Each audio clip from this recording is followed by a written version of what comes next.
ফের শহরে দুষ্কৃতী তাণ্ডব, প্রকাশ্য রাস্তায় মহিলাকে দাঁড় করিয়ে ছিনতাই, মহিলার সোনার হার ছিনতাইয়ের অভিযোগ। ঢাকুরিয়ার মতো অভিজাত এলাকায় ছিনতাইয়ের ঘটনায় চাঞ্চল্য। প্রকাশ্য রাস্তায় গলা থেকে সোনার হার টেনে ছিঁড়ে নেয় ছিনতাইবাজরা। আবারও কলকাতায় দুষ্কৃতী তাণ্ডব, প্রকাশ্য রাস্তায় মহিলাকে দাঁড় করিয়ে ছিনতাই। ঢাকুরিয়ার মতো অভিজাত এলাকায় মহিলার হার ছিনতাই, প্রকাশ্য রাস্তায় গলা থেকে হার টেনে নিয়ে ছিঁড়ে নিয়ে যাওয়ার অভিযোগ।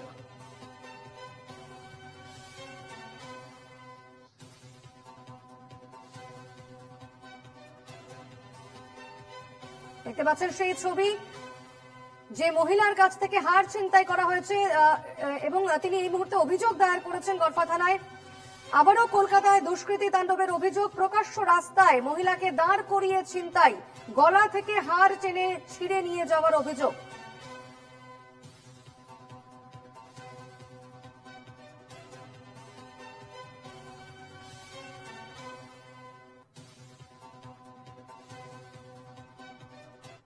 তিনটি ছেলে একটি বাইক করে এলো, আসার পরে গলার চেনটা টান মারলো। আমি তো ভেবেছি যে ট্রেন আমার চলে গেছে।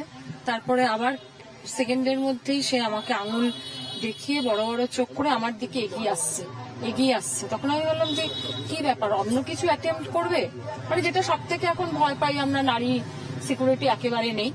তো তখন আমি বুঝতে পারলাম যে চেনটা ছিঁড়ে এই দিকটায় পড়েছিল, এখান থেকে টেনে নিয়ে তিনজন বাইক নিয়ে চলে গেল।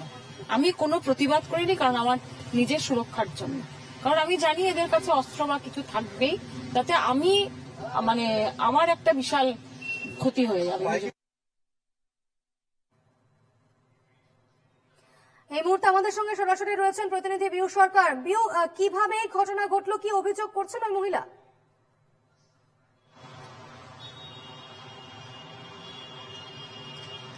একদমই তোমায় জানিয়ে রাখি, শনিবার বিকেল ঠিক 5টা থেকে 5:30 নাগাদ ঢাকুরিয়া জিলপার রোডের কাছে সেখানেই মহিলা তার এক আত্মীয়ের বাড়ি যাচ্ছিলেন এবং সেই সময় তিনি বলেন যে তিনি সেই রাস্তাতেই হঠাৎই করে তার চেনা এলাকা, কিন্তু সেখানে তিনি দেখেন তিনজন বাইক আরোহীতে তিনজন যুবক তাকে অনেকক্ষণ ধরেই ফলো করছিলেন এবং তিনি তাকাতেই তাকে নজর গোড়াতেই একটি অন্য বাড়ির দিকে তাকান এবং তারপরে কি হয়েছে তিনি দেখতে তাকে আঙুল উঁচিয়ে কথা বলেন এবং তারপরে তার ঘাড়ের কাছ থেকে টান দেন এবং তারপরে দেখেন যে তিনি তার যে গলার চেনটা রয়েছে সেটা এখানে রয়েছে এবং তারপরে দেখেন সেই হারটা তার আর নেই।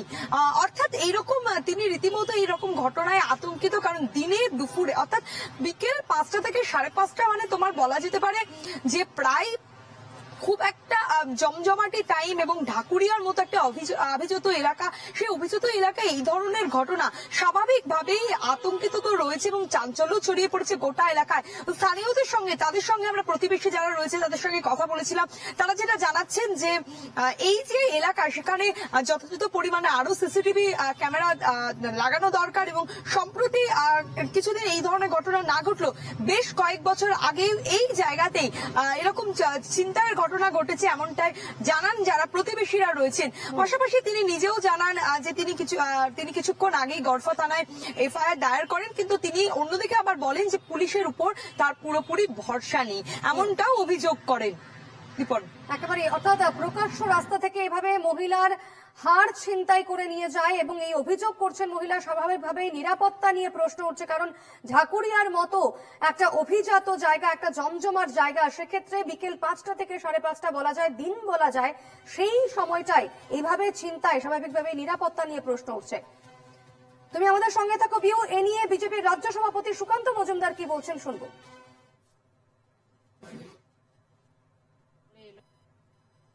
আমরা এটাই বলি যে মমতা বন্দ্যোপাধ্যায় তার দলবল যে বলে না আমরা এতজন মহিলা সাংসদকে পাঠিয়েছি, এই কাঠের পুতুল মহিলা সাংসদ পাঠিয়ে তো লাভ নেই।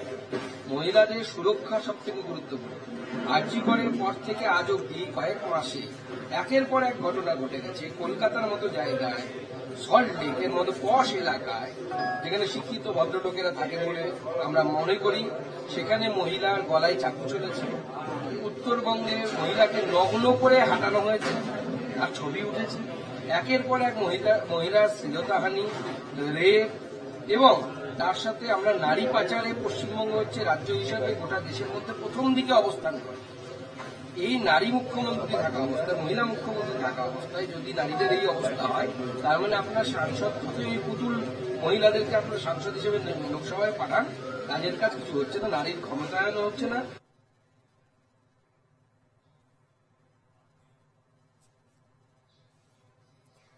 আমাদের সঙ্গে সরাসরি ছিলেন প্রতিনিধি বিউ সরকার। বিউ, তোমাকে ধন্যবাদ।